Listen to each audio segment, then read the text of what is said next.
او التكريع بانتظام، او كل ده يا باشا اعراض ارتفاع ضغط البطن. ضغط البطن، هذا الكومبارتمنت، هذه المقصوره، هذا المكان له ضغط. هذا الضغط بيتحكم في حاجات حواليه. يعني انا بطني فيها كبد، فيها امعاء، فيها بنكرياس، فيها طحال، فيها كلى موجوده في الخلف، فيها شرايين ضخمه زي الاورطه والشرايين الفخذيه، فيها اورده ضخمه زي الوريد الاجوف السفلي والاورده الفخذيه يا باشا. ففي بلاوي كتيره، غير بقى الجهاز البولي كاملا، حوالب، مثانه بوليه بمجرى البول. فخرج الحته دي مليانه حاجات. في الراجل فيه بروستاتا، في الست تلاقي فيه رحم بمبايض. فانت البطن دي الضغط فيها لو علي شويه صغيرين، كل دايره الدوره الدمويه في دي تتاثر. ده مبدئيا. رقم اتنين، الكومبارتمنت اللي فوقيه او المقصوره العلويه ليه الصدر ده انا محتاج دايما يبقى ضغطه واطي، ضغطه تحت الصفر عشان يقدر يسحب هواء بمنتهى البساطه. لان لو ضغطه صفر زي الهواء الجوي ده كان محتاج مني طاقه اضعاف مضاعفه، على الاقل 10 اضعاف عشان اعرف اسحب شفطه هواء قد كده. ربنا خلق لك جوه دايما ضغطك جوه بالسالب فين؟ في صدرك، فيقوم تشفط الهواء ده. والضغط السالب يساعد ان الاورده تفضي دمها بسرعه في القلب اثناء فترات انقطاع النفس مع الضغط السالب. ما انا دلوقتي وانا ساكت بطلع نفس بالراحه، فالنيجاتيفيتي بتقل لحد ما تصفر، وبعد كده ارجع اسحب تاني وابدا اطلع تاني نفسي وارجع اسحب تاني. وانا بسحب السحبه دي النفس العميق بيخلي الدم يرجع والدم يتشفط من دماغك، فانت بتهدى. فما لك تاخد 3 انفاس ورا بعض تهدى. لو خدتهم 10 تدوخ، لان بقى انت عمال تسحب الدم وبتوطي الضغط، هنا بقى بوزيتيف. القصه هنا وقفت بقى. هنا ساعتها لو اي حد داس على بطنك كده يغمى عليك. فهمت القصه ولا لا؟ يبقى معنى كده ان المقصوره الاولى، مقصوره البطن، اقل ضغط زياده فيها بيأثر على كافه الاعضاء الداخليه للبطن، ويأثر على حركه كمان الصدر. يا باشا حركه الصدر بالسالبيه الضغط داخل الصدر اهم حاجه عشان ما يحصلش ارتشاح في نصك الفوقاني. يعني دماغك ما تورمش. ما رجليك ساعات بتورم، صح؟ عشان رجليك تحت. ربنا خلق دماغك فوق عشان دايما اقرب حاجه للصدر، فيسحب منها الميه زياده على طول، ما يفضلش دايما. الميه اكتر حاجه تضر الخليه. ليه؟ عشان الخليه ملهاش معاها سيطره. ما تعرفش تقولها ما تخشيش، ما تعرفش تقولها ما تطلعيش. يعني انا لو لعبت بره الخليه اعرف اسحب من جواها ميه او احشر فيها ميه من غير ما الخليه تريد او لا تريد. هي قدام الميه زيرو اراده.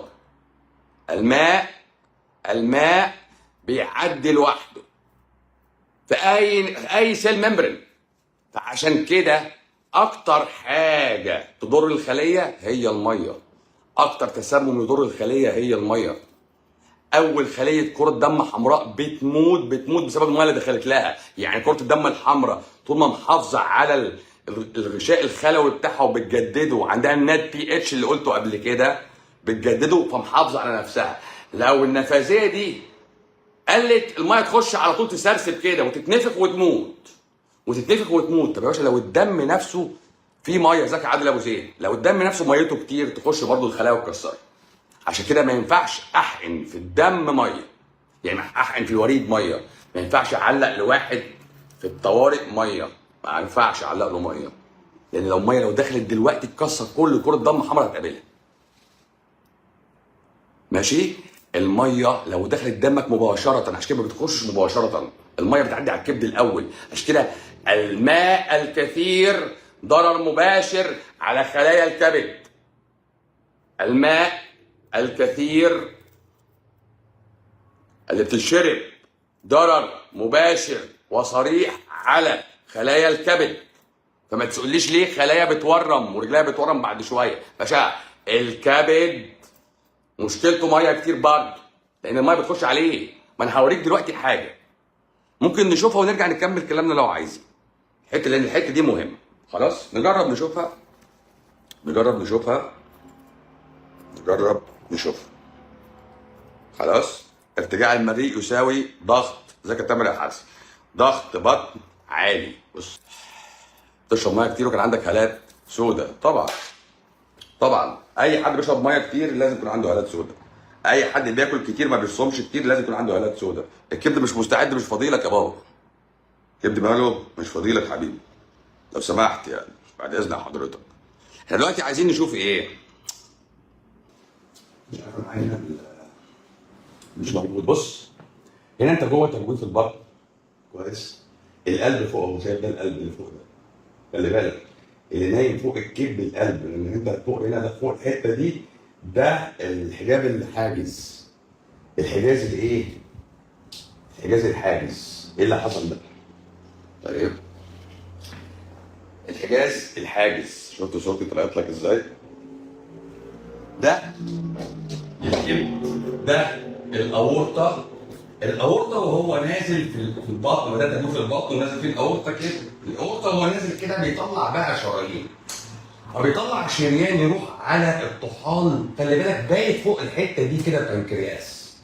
بايت ايه؟ بنكرياس. وده غده، غده قنويه البنكرياس ده، عشان ما حدش يقول لك ده بتاع الانسولين هزعله. يعني ايه هزعله؟ لان البنكرياس بتاع الاميليز، بتاع اللايبيز، بتاع الميه، بتاع الصوديوم بيكربونات. 1% منه نصه بيفرز جلوكاجون ونصه بيفرز انسولين.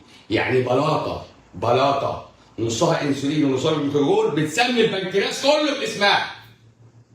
ليه؟ عشان اللي علمك كده ام احمد في كفر ابو طيش، مش دكتور اللي قال لك الكلام ده خالص.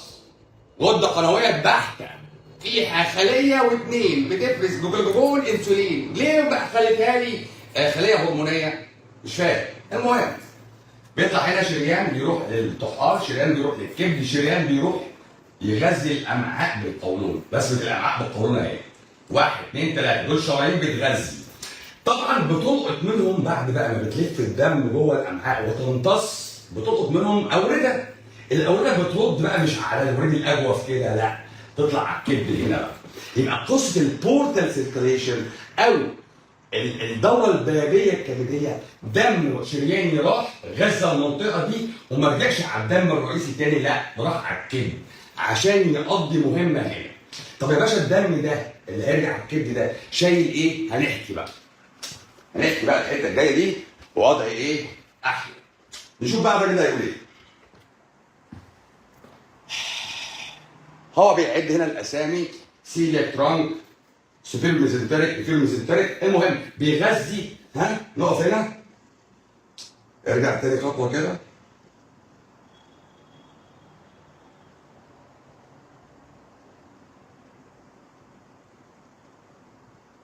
بص بقى الدم اللي راح، الدم الاحمر ده اللي راح اهو، وهو بيضخ الدم بتاعه، الاكل بقى عمال يمتص من هنا.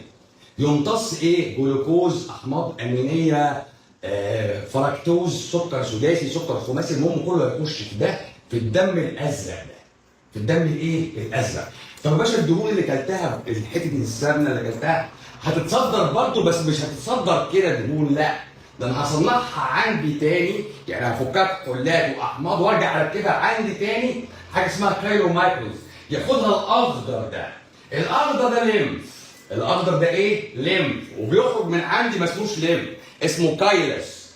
كايلس السائل الدهني الابيض، اسمه ايه؟ كايلس. يبقى انا دلوقتي جوه امعاء دم جاي احمر من الاورطه اللي رسمناه من شويه، ودم خارج ازرق، وليمف معايا. الليمف شايل مركبات الكايلو مايكرونز وفيتامين دي اللي متاكل وفيتامين اي والكي والاي. والازرق شايل السكر والاحماض الامينيه. الازرق ده هيروح فين بقى يا باشا؟ كمل لي بقى. هيروح الكبد. تمام؟ بص هو بيجري هنا اهو، الازرق ده بيجري اللي هو فيه السكر اللي انت اكلته كله. بيجري هيروح فين بقى؟ بيلم ده كله. الوريد ده بص شال الدم اللي راجع منين؟ من الطحال. الدم اللي في الطحال ده اتنقى من شويه من كرات الدم الحمراء اللي كسرناها. حلو. والدم اللي ده هنا برضو شايل الانسولين والجلوكاجون والفيكتوزا وكل الهرمونات من هنا، والجاسترين اللي كان طالع من المعده هنا، وجري بيهم هنا على الكبد. يبقى الدم اللي رايح الكبد شايل طريقه الامعاء من سكر واحماض امينيه ومواد تدوب في الماء كالاحماض العضويه القصيره او الاحماض الامينيه، وبيشيل معاه كل المنتجات اللي بتدوب في الميه زي النشادر مثلا، يشيل نشادر، يشيل معاه الهرمونات المعويه. تعرف كم هرمون معوي؟ اعرف اقول لك 6 وهم 36. الجاسترين هيستامين من المعده. جاسترين هيستامين منين؟ من المعده. انسولين جلوكاجون من البنكرياس. يشيل من بقيه يشيل سيروتونين وهيستامين تاني. حلو الكلام؟ ودول يتلموا في هذا الكبد. كمل معايا. يبقى هنا ما دخلناش على الدوره الدمويه، انا رحت الكبد يا باشا. انا كسكر وكانسولين رحنا الكبد. حلو؟ كمل بقى.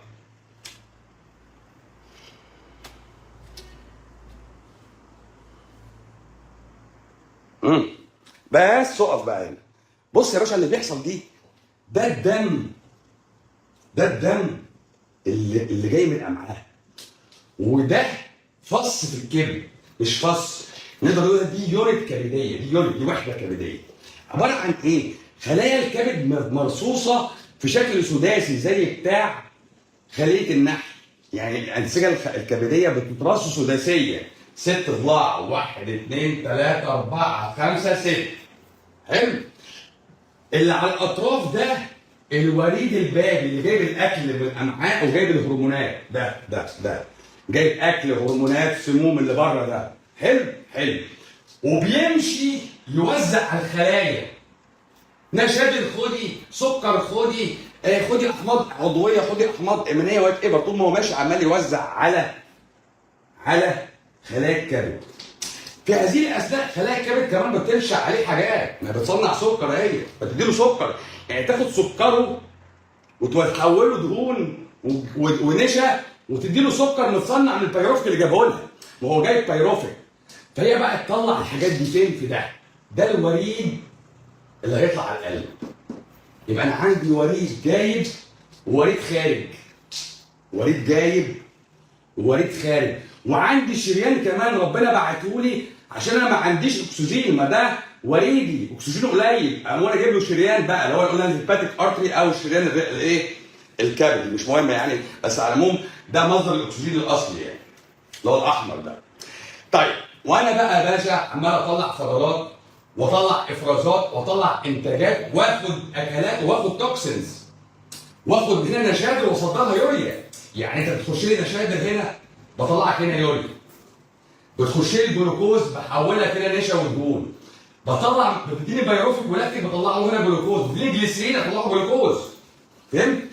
وانت شغال معايا كده بتعمل حاجتين، بصنع انا كخليه املاح مريه وارميها هنا، واعمل تكسير الهيموجلوبين وارميه هنا، فدي المراره، الاخضر ده المراره. يبقى الكبد افرازه في القنوات هتبقى المراره الاخضر ده، وافرازه الهرموني وانتاجه من مواد الخارج اتش دي ال وال دي ال هطلعه من هنا. انا بستلم هنا يا باشا اكلك وشربك ودواك وهرموناتك زي الانسولين والجاسترين والهستامين. المفروض ان دول يتكسروا وما يطلعش منهم غير 20% منهم. كل الهرمونات دي ما يطلعش منها في الدم العادي بعد المرور هنا غير 20%. المشكله ان انت بعد شويه بيحصل ايه؟ خلايا الكبد دي للاسف بعد شويه من كتر الميه بتورم، من كتر الالتهاب ما بتقابل بقى بنسلين واوجمنتين وبتاع بتورم. حلو. وبعد ما تورم يا بيه، وبعد ما تورم ما تعديش الدم كويس. طب بعد مره واثنين وثلاثه من الانسولين تحول الخلايا دي لخلايا دهنيه وتبقى منفوخه، فالدم يجي يمشي يعطل. الدم يجي يمشي ايه؟ يعطل. والكلام ده انا قلته قبل كده. يعني الدم يجي يمشي هنا، دول خانقينه، دول ايه؟ الخلايا خنقته، فالدم يمشي بالراحه فيحصل احتقان في الكبد، فدي تتنفخ ميه. غير انت بتشرب ميه بقى هنا كتير، ما الميه هتروح فين يا صاحبي؟ لو الميه ما نزلش في البول بسرعه، انت مخنوق هنا بقى، الميه مخنوقه في الحته دي. هنا ده ورم، كمان متداخل ان كل خليه من دول منفوخه قد كده، ضغط على اللي حواليها وضغط على الدم، والخلايا بتحصل لها نكروزس، انتحار بقى، بتموت. الدم حتى مش وصلها تتغذى. ما انت اختناق بقى، مخنوق كبد دهني ووارم، الدم محتقن، فحتى تكسيره للانسولين مش بينفع، فبيدور بقى على حاجات تعمل ايه؟ امشي من ده لده من غير ما اعدي هنا، من غير ما اعدي في الكبد، فيبدا يعملوا ايه؟ دوالي مريء، يعني يحصل له احتقان في منطقه الامعاء والمعده، فيقول لك انا برجع دم، انا عندي البراز لونه اسود، فتعرف ان الامعاء احتقنت، الدم مش عارف يروح الكبد فرقد، فبدات تنشع جوه، انت فاهم؟ بقى في هايبريميا او زياده ترويه للامعاء وايه والمعده. فالواد ده يقول لك انا معدتي مش طايقه، يعمل منظار يقول له ايه ده؟ انت عندك احتقان في المعده واحتقان في المريء ودوالي مريء. يبقى كده الكبد ايه بقى؟ لا فلتر ايه؟ ده عبط، اللي بيقول فلتر ده بص له على انه ورقه ترشيح، لا ده مصنع كبير، مصنع بتاع تكسير وريسايكلينج، مصنع بتاع تصنيع، مصنع وبيصدر وكمان بينتج وبيعمل هرمونات وبيعمل سكر من الفسيخ شربات، فاهم؟ وبيصنع من الاحماض مش عارف ايه. بس انا عايزك تتخيل ان الخلايا مش مرصوصه، اما الخلايا دي بقى بعد التهاب والتاني والتالت، يعني التهاب واثنين وثلاثه واربعه، تبدا تتليف، فيبدا بدل ما هي كبد رطب تدوس عليه بايديك تلاقيه ناعم كده، تدوس عليه تلاقيه خشن، بقى شبه الكاوتشه. يقول لك الكبد ده بقى فايبروز، ولو الفايبروزس بقى ليه شكل نغزه يقول لك ده سيروزس، ده غالبا فايرال، وده غالبا من البلهارسيا، عبط، ده كله ده باشا التهاب عادي، نسيج التهاب مره الثانيه الثالثه، بدانا استبدالنا هنا بانسجه ليفيه، بدا يحصل فيه شرينكج او بقى شرانكن، هو بقى شرانك يعني ايه؟ يعني حصل فيه بدل ما هو مفروض كده بقى شرانك، يعني حجمه صغر، لانه تليف. الكبد الدهني مرحله سابقه للتليف.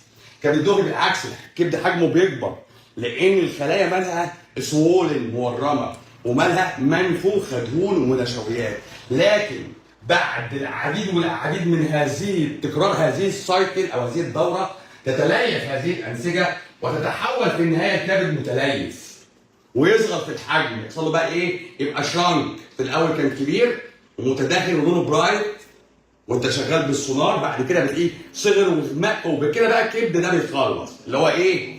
اللي اتليف ده. لكن مرحله الكبد الدهني مرحله بتبدا من الطفوله بقى، يعني انت فاهم؟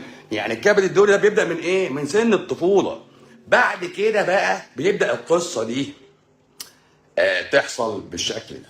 يبقى معنى كده ان الكبد عشان يعدي الدم من الامعاء للدوره الدمويه الرئيسيه بيشتغل، ما بيسيبش اي حاجه على حالها، وبناء عليه يبقى الدوره الدمويه الكبديه دوره مهمه، واستقرارها وانتظامها بص ماشي زي الدم، بسم الله ما شاء الله، بص بيوزع ايه؟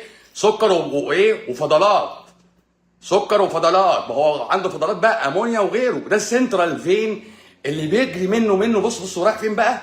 على الدوره الدمويه الرئيسيه. بص اجري اجري اجري، طالع من الكبد اهو، بص الكبد بيبرق ازاي عشان الكبد نضيف، ده البابي اللي داخله هيطلع منه الوريد الثاني بقى، يعني بلاك كلوتس تيومرز بارازيتك، يعني لو في ديدان كله يروح على الكبد، كله يروح على ايه؟ على الكبد، كله بيروح على الكبد بيصب عليه اهو، الكبد اللي اتليف اهو، بص بقى شكله عامل ازاي؟ فهمت الحوار بتاعه؟ يبقى شكله ايه؟ بايظ بالمنظر ده. يبقى اللي احنا عايزين نقوله ونرجع في مرجوعنا تاني، ماشي؟ اللي احنا عايزين نقوله ان اللقطه دي لازم تكون انت فاهم ان كبدك اول نسيج هيخبط في اكلك بعد امتصاصه، لان في مرحله سابقه لهذا الامتصاص اللي هي مرحله الهضم، فاحنا بنبداها من عند المعده لازم ما تشتكيش عشان بقيه جهازك الهضمي ما يشتكيش، وعشان الضغط داخل البطن ما يزيدش. بدرجه تاثر عليك وتاثر على نفسك وتاثر على ادائك العام. لان في التوقيت ده بالذات التنفيذ المثالي من وجهه نظرهم مستحيل.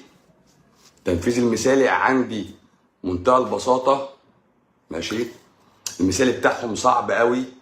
8 ساعات نوم، 8 كوبايات ميه، 8 كبسولات مالتي فيتامينز على غيار الريق وقبل النوم وبعد ما تصحى من النوم، 8 ساعات نوم فانت بيه، و8 امتار خضار، غير الهياجين والغسيل الايدين والكلور اللي بتغسل بيه الجرجير وبتغسل بيه الخيار، غير الميه اللي جنبك طول النهار بتشربها، حتى وانت نايم بتصحى من النوم تشرب ميه.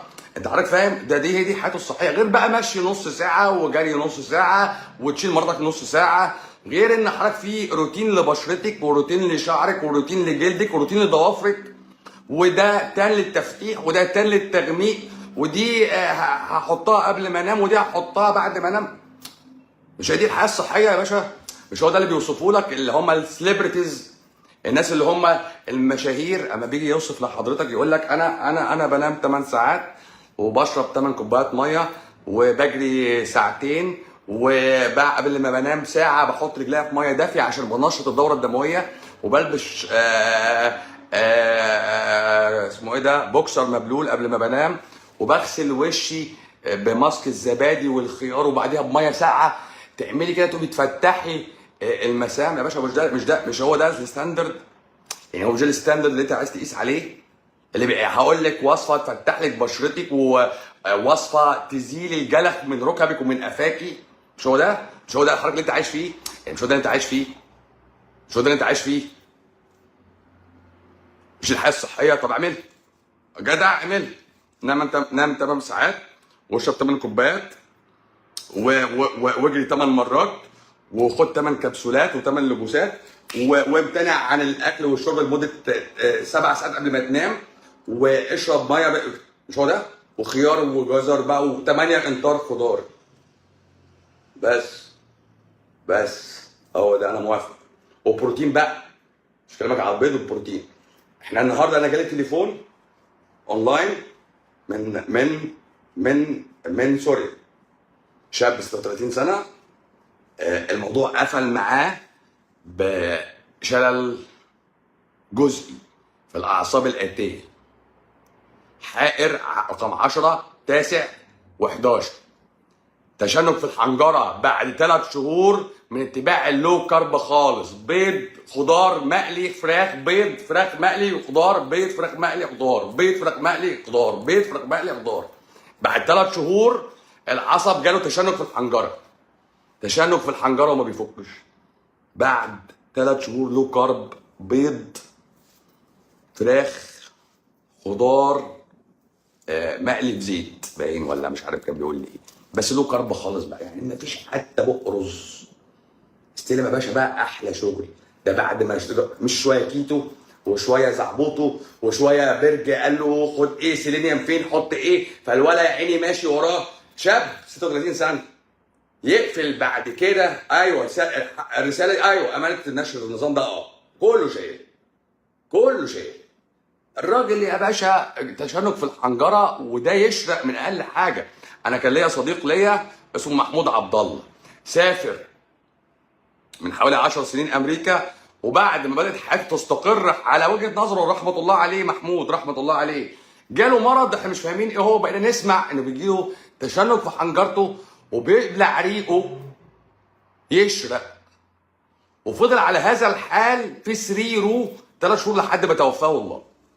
شاب كان وقتها نقول 35 36 سنه وقت ما توفى محمود رحمه الله عليه، واستشاري، راجل استشاري. وفين؟ وكان في بافالو، في ولايه بافالو في امريكا. الكلام ده مات من حوالي 6 سنين، وما حدش عرف رحمه الله عليه خلاص. لكن انا بقى اللي انا بقوله بسيط: صوم وما تجوع كل، وما تاكل ما تتفص، وما تاكل كل ما انا قلت عليه. بس يعني ربنا سبحانه وتعالى اما جه يحط ادم على الخط ما حطلوش شروط كتيره، ماشي؟ يعني ايه؟ ما تحطلوش شروط كتيره. قال له ايه؟ قال له عيش واتبسط ولا تقرب هذه الشجره بس.